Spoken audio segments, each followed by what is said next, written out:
what is an asset purchase agreement, and what are the top 3 clauses that you would want to include. In this video, we will discuss the asset purchase agreement, but make sure to stay until the end of the video to find out the difference between this kind of contract and the share purchase agreement.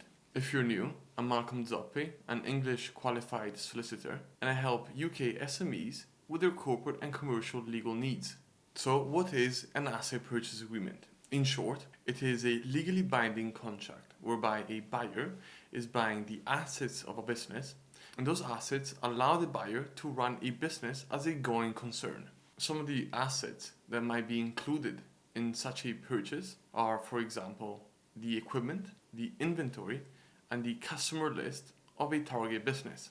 Here are some of the clauses that you typically find in an asset purchase agreement. The first are the purchase price and the payment terms. So how much is the buyer buying the assets for, and how is that price being paid? For example, is it all payable on completion, or is there an element of deferred consideration, meaning part of the purchase price is paid over a period of time after the purchase of the assets?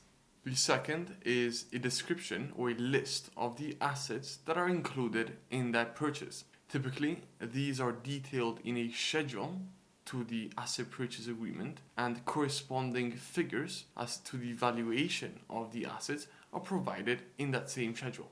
And third, very importantly, are the representations and warranties that the seller is giving to the buyer. For example, the seller will warrant to the buyer that they have the requisite authority to sell those assets. But before we discuss the difference between a share purchase and an asset purchase agreement, feel free to send me an email if looking for professional legal advice.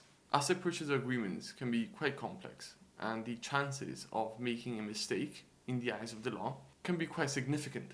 For example, if you're looking to buy the assets of a company and you would like to take on the business name, and that business name happens to be registered with the UK Intellectual Property Office, then a separate set of documents will need to be signed on completion for there to be a legally valid transfer of that registered trademark. Great, so what is the main difference between a share purchase and an asset purchase agreement? In short, when it comes to an asset purchase agreement, the buyer is buying specific assets from a company. Instead, when it comes to a share purchase agreement, the buyer is buying the ownership of the company itself, and the company remains the same, holding the same assets. If you want to learn more about the differences between these two documents and how they are treated differently for tax purposes, make sure to watch this video right here. Thank you for watching.